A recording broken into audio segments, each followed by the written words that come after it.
د شریعت غږ راډیو درنو مینوالو او محترمو اوریدونکو السلام علیکم ورحمت الله وبرکاته. لکه څنګه چې خبر یاست د افغانستان د ټولو برخو څخه د علماء کرامو عمومي شورا چې د کندهار په لرغوني ښار کې د 1415 لمریز کال د حمل د میاشتې په 11مه نیټه پیل او بیا د عمومي شورا د غونډې په 4مه ورځ اعلی قدر امیر المؤمنین محترم مجاهد ملا محمد عمر اخوند خپل ارزښتناکه وینا درنو حاضرینو ته اورولې وه. دا د ستاسو محترمو هیوادوالو د پرله پسې غوښتنو او خوښۍ په خاطر یې نشر ته سپارو. تکبیر، نعره تکبیر، تحریک طلباء اصلاح. أعوذ بالله من الشيطان الرجيم. بسم الله الرحمن الرحيم. والعصر إن الإنسان لفي خسر إلا الذين آمنوا وعملوا الصالحات وتواصوا بالحق وتواصوا بالصبر.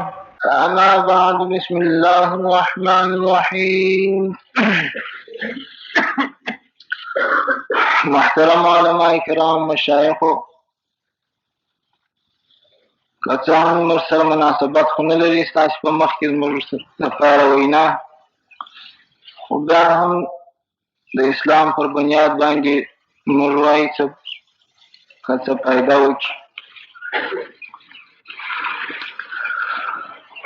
خو خبره دا شی ده زیاته طلباو کرامو چې دا حرکت شروع کړی دی او په دې کار اخته دي، دې طالبانو ډېره غټه دعوه کړې ده. هر چا چې پوښتنه ځینې کړې ده، که ژورنالیست کړې ده، که یو مملکت کړې ده، که عوامو کړې ده، که دښمنانو کړې ده، که خواصو کړې ده،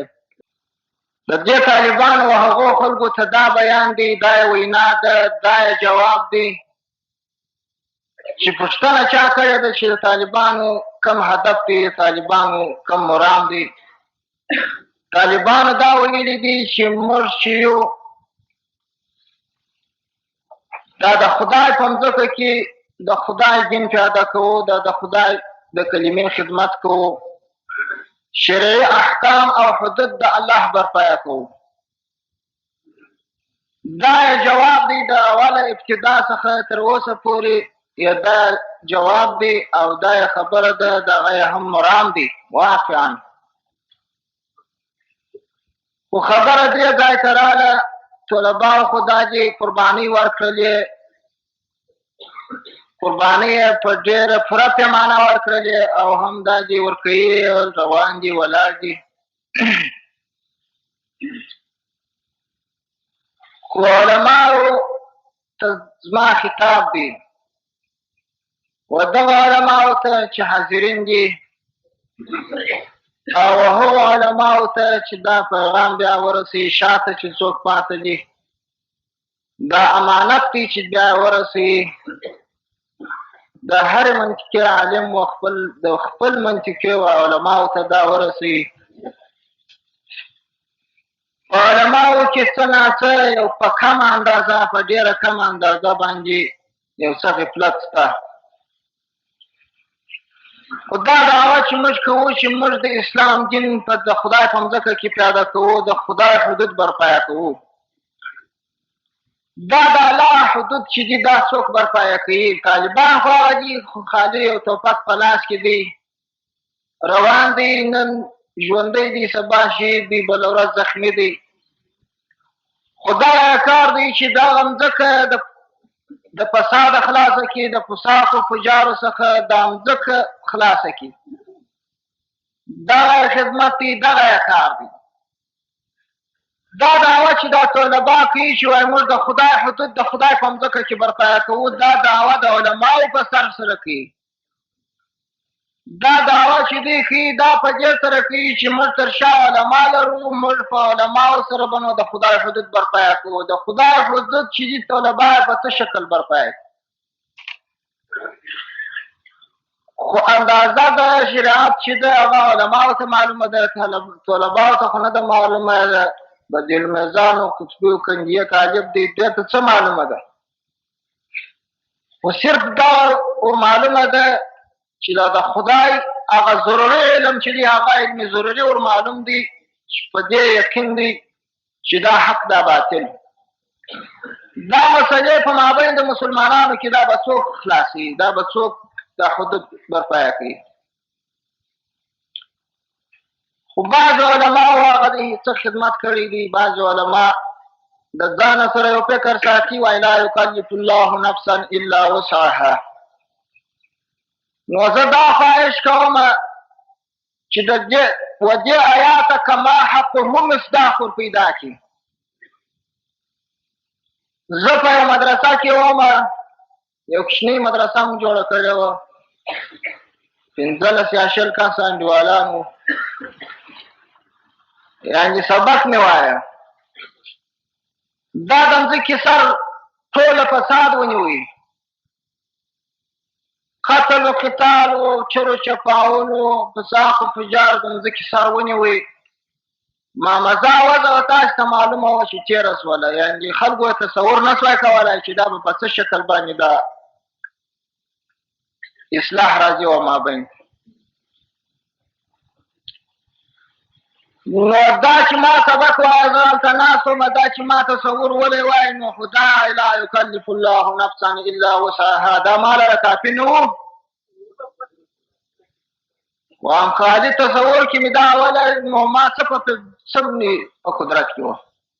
وام خو نو دا وم توکل محض مې وکړي توکل محض ناکامي نه لري توکل محض ډېر زور غواړي توکل محض زه غواړم د دې علما کرامو سره خلک به وایي چې دا تحریک ته څه وخت سره روان و په څه شکل باندې و په څه خفیه شکل باندې و د کومې خوا حمایه کېدی و د کومې خوا ترتیبېدی و د کومې خوا روزل کېدی د دې تحریک ابتدا دغه وه چې په دغه دایره کې په دغه مدرسه کې ما کتاب کت کې دوم یو بل سړی مې را سره ملګری کې د هغسې پیاده د سنګساره څه زنګاواته پورې وتلو په زنګاوات کې مو د یو سړي څخه موټرسایکل واخیستی سرور نومیږي د تلوکان دی په زنګاوات کې راباندې تلوکان ته بیا پسې ولاړو دغه ابتدا د دغه واخواته بل تصور راباندې کړي واخواته هېڅ شی نه و نو بیا نو دې سړي ته وویل چې مولوي صاحب ته چې ته راسه چې پر دایرو باندې وګرځېږو د طالبان باندې به وګرځېږو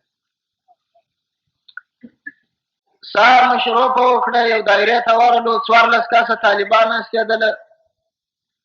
سره راټول مو کړله دا توکل محض د فکره څخه مه باسئ بیا هم سره راټول کړه شاوخوا هم سره را دوره کړه باندې مې ورته وویله چې دغه د خدای دین پایماله سو دا د خدای دین په دغه طریقه چالان دی چې هغه بیا ډېر په یو خفي ډول باندې مسلمانان دي کوي په رسوایۍ سره چې دی هغه فسق چالان دی فساقو فجارو ټوله منځکه ونیوله چورو چپاول شروع دی پران ډمبر باندې ملکي باره و ډبرې ته کښېنوي موټران تېرېږي پر ډمبر باندې مړی ناست دي دغونه څوک نشته چې پټې دا مې ورته وویله چې دغه سبقان نه ویل کېږي په دغه ترتیب باندې چې مردباد و زندهباد باندې دا خبره نه حل کېږي موږ راولاړېږو دا طالبان که خدمت واقعا کوي د خدای د رضا دپاره دا سبق پرېښول کېږي دا سبق نشته او نه چا وعده راکړې ده د یوې افغانۍ چې بیا به ډوډۍ په دغه وطن کې به سوال کوو په دغه وطن کې به پر مسلمانانو باندې که چا راکړه که نه کړه سبق بیا نشته او دا کار چې دی او ته نه دی ورځ نه دی میاشت نه دی کال نه دی دا د چا په قدرت دی که نه دی په قدرت او دا به مې ورته وویلی چې تاسې دلاوري به مې ورکړی چې مال دا پانسکو په اجر او وخت کې ګرمي مو مال په دغه ګرمۍ کې پر دغه خزه باندې ناست دي که تور دیګ دغسې دي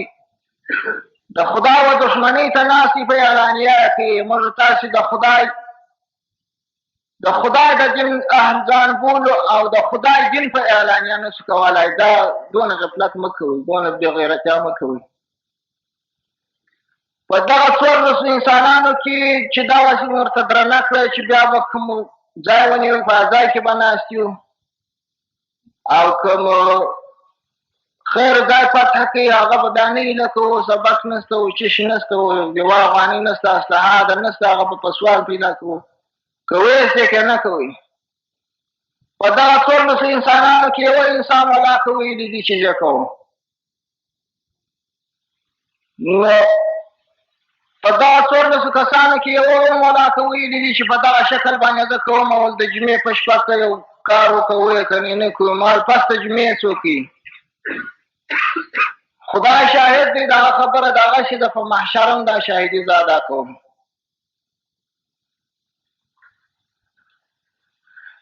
نو که دا دایره ما موقع صالحې ګرځولې وه دا هم د توکل محض ثمره ده وایم زه څه درته وایم که دا دایره موقع صالحې وګرځېږي نو نور به مې پر قیاس کړي وای بېرته به راتلی خپلې مدرسې ته نو بیا مې چې هغه د خدای سره وعده کړې وه نو بیا مې په خپل وعده سره وفا وکړله خدای دغه معامله وکړه نو نه مې پسې پرېښول بلې دایرې ته رالو هغه 15 کسه وو هغو ته مې په دغه شکل دا خبره درنه کړه هغه 29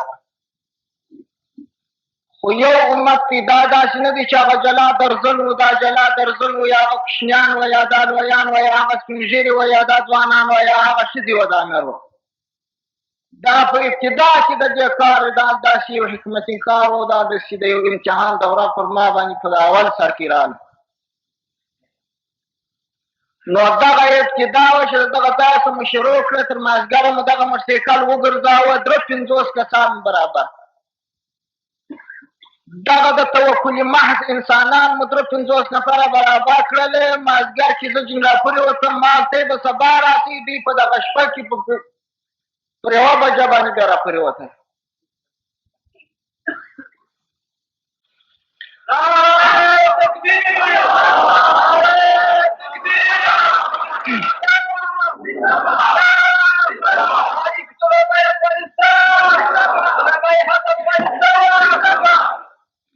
نو دغه تحریک ابتدا وه چې په دغه شپه کې را پورې وتله شوارو زادې ګوره نه دی پوره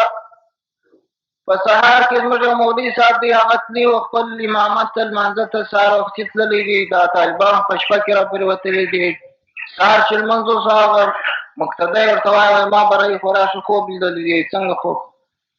و دغسې نثار ته ملکې راغلي وي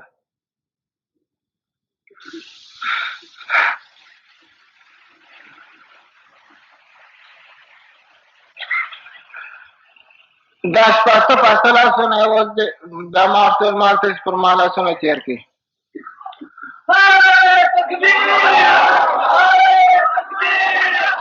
نو دا د تحریک ابتدا وه د سهار د 10 بجو باندې مو موټران به پیدا کړه چې حاج بشر ته مو وویله چې نو یو به یې پورې راکړه موږ کشکینخود ته وروستله په کشکینخود کې دغه خلک موږ سره یو ځای کړل حتی چې باره پسې ډېرېدله نو مو په سوال باندې د دغه خلکو څخه په 15 میله باندې څه اسلحه پیدا کړله دغه ابتدا وه دغه شروع وه چې جریان یې پیدا نو دغه د توکل محض ثمره ده توکل محض چې دوی هغه نه ناکامه کېږي نو موږ د دغه علما کرامو څخه دا خواسته کوو چې توکل محض وکړي خدای نکرده که دا زموږ دعوا ناکامه کېدله دا زموږ غټه دعوا چې موږ وایو چې موږ په دې ملک کې د خدای دین پیاده کوو د خدای حدود برپایه کوو خو تاسو په دې پوه یاست چې دا حدود د علماو ماته دا به بل څوک نشي برپایه کولی علما به په کومو وظیفو په کومو رتبو کې برپایه کوي هغه رتبې باید وپېژني چې په کومو رتبو په کومو وظیفو کې دا حدود برپایه کېږي نو دا باید دا علما په داسې یو ټینګ عزم او په داسې اخلاص سره ودرېږي خدای نکرده په دې سب کې مو کمزوري راځي په دې سب کې سبا د طالبان هغه خپل شناختل موږ دی نه دا ير به سجني نوې نسل روزل غواړي په دغه تحریک کې ډېر غټ اخلاص پکار دی خدای هغه عذر به موږ ځینې قبلوو د عالمه څخه، هغه عذر زه خو خپله قبلومه چې هغه عذر په نیز د خدای قبول هغه دی او خدای سره خبر دی. په خوله باندې سړی معذور نه بلل کېږي چې نفس په خوله ووایي چې زه معذور یم، خدای او الله سره خبر دی. او همهغه عذر زه قبلوم د علماو څخه چې هغه په نیز د خدای قبول وي. چې په نیز د خدای قبول نه وي هغه عذر زه د هیڅ عالمه څخه په ټول افغانستان کې زه نه قبلوم. هغه په خپل خدمت کې هغه خدمت به کوي چې هغه په کېدونکی هغه اثر مرتب پر پیدا کېږي. بعضو خلکو سره داسې یو شی وي چې نه دا قضا خو یو داسې شی نه ده، نو اوس چې داسې یو شی وایي او بل داسې یو نوم و نوشان وایي. یا مې سبا کوم کې اعتبار درلودی تر بغل مې ایستلی یم بله کولی یم بله کولی، خو دا زه کتاب خام خو د علماو ته کوم که څه مناسب نه دی، خو بیا هم د خدای د مسؤلیت څخه بیریږم. زه پر دې ځای باندې هغه خپل مسؤلیت د خدای چې خدای زما په غاړه کې راچولی دی خپل مسؤلیت د غاړې اړوم، زه دغه علماو غاړې کې ورسپارم چې څه زموږ وظیفه ده هغه خو وایي موږ اخته یو، خو موږ یې لګیا یو چې خپل خدمت یې کوو. کوم کار چې په موږ باندې کېدی په موږ خو هغه کار دی چې هغه د یو زور و د یو تورې و د ټوپک کار دی. کومه دعوه چې موږ کوو چې موږ وایي د خدای حدود برپایه کوو، د خدای حدود بیا د علماو بل څوک نشي برپایه کولی. د خدای په خاطر باندې دغه آیات کما حقه مصداق پیدا کوي، کما حقه مصداق. نو خو سړی به اخته وي لږ یا ډېر، خو خدای بیا برکت پرږدي. نو د دغه علماو څخه موږ دا خواهش کوو چې دغه د خدای وجین ته ډېر برجسته ودرېږي، ډېر په یو ټینګ عزم سره ودرېږي. حدود د الله چې په عمل کې جریان ولري هغه عمرا یې هم نشي خرابېدلی، د خیانت مخه هم نیول کېدلی شي. هر عالم چې اوس ما تر لاس ونیسي یا مې واجب العزل وبولي په هغه دم به زه استعفا کوم، په هغه دم به زه ایسته کېږم، یا مې بل یو مسؤلیت را پکښې وویني. دا طلبا چې دي دا اهل حق ځانونه بولي، دا طلبا اهل حق ځانونه بولي، د اهل حق دعوا کړې ده. دا د فساقو فجارو دوره نه ده، دا د فساقو فجارو دوره ختمه ده چې هغو ته به عالم څه ویلی هغه یې پر غوږ نه نیولی. دا دوره د طلباو ده، طلبا به حتمي و ضروري دا کوي چې عالم ورته وویلی چې په تا کې دغه نواقص دي هغه به ایسته کوي یا به د دې څخه وځي. د دغه علماو هره خبره چې د هغه ځای ته رسېږي دا علما د دې علماو ته دا پکار ده چې ودرېږي، دې علماو ته دا پکار ده په ټینګ عزم ودرېږي. په ورځ د محشر باندې بیا زه حساب و کتاب که چا زما څه درلودي زه دا علما تر ګرېوان نیسم، دا علما زه نه پرېږدم. که زما څه دا کار خرابېدی د دغه علماو په بنیستي سره به خرابېږي، د دغه علماو په غفلت به خرابېږي، په بل شي نه خرابېږي. دا علما زه تر ګرېوان نیسم، په ورځ د محشر نه یې پرېږدم. حدود د الله برپایه کېدل فعل علماو په بل چا باندې نه کېږي. علما احکام نشي برپایه کولی، نه احکام چلولی شي، نور معلوم دي. دا علماو ته دا پکار ده چې په ټینګ عزم به په دغه کار کې درېږي، نوی تصور ورلره پکار دی. دغه زاړه تصورات چې دوی ولیدي یا یې ویي دا د بند کې بالا نوی تصور په دې خبرو کې ورلره پکار دی. په ورځ د محشر به حضور کوي، الله به حضور کوي، حساب به په ګرېوان کې دننه د ځانه سره کوي. دا دعوه باطلېدله په دغه وخت کې هم زه دغه خبره کومه چې دغه علما که موږ کار خراباوه یا راته خرابېدی یا فساق و فجار راته جوړېدل تر لاس به مو نیسي یا به مو محوه کوي، دغه علما به پر ځای باندې ثابت و قائم وي. نور خبره زما سره نشته، بس دغه خبره وه چې دغه علماو ته ما ورسوله. دغه حاضرینو ته دغه حاضرین بیا د امانت په شکل باندې تر شا چې هر څوک پاته دي هغو ته بې رسوي. وما علینا الا البلاغ المبین. ډیرو قدرمنو اوریدونکو، دا وه د عالي قدر امیر المؤمنین محترم مجاهد ملا محمد عمر اخوند هغه وینا چې د عمومي شورا په تالار کې دوی عالي مقام درنو علما کرامو او محترمو حاضرینو ته اورولې وه. طالب ورور تر ټوپک او ګردنې دي جار شم د شهادت هغه وړې وړې سلګۍ دي جار شم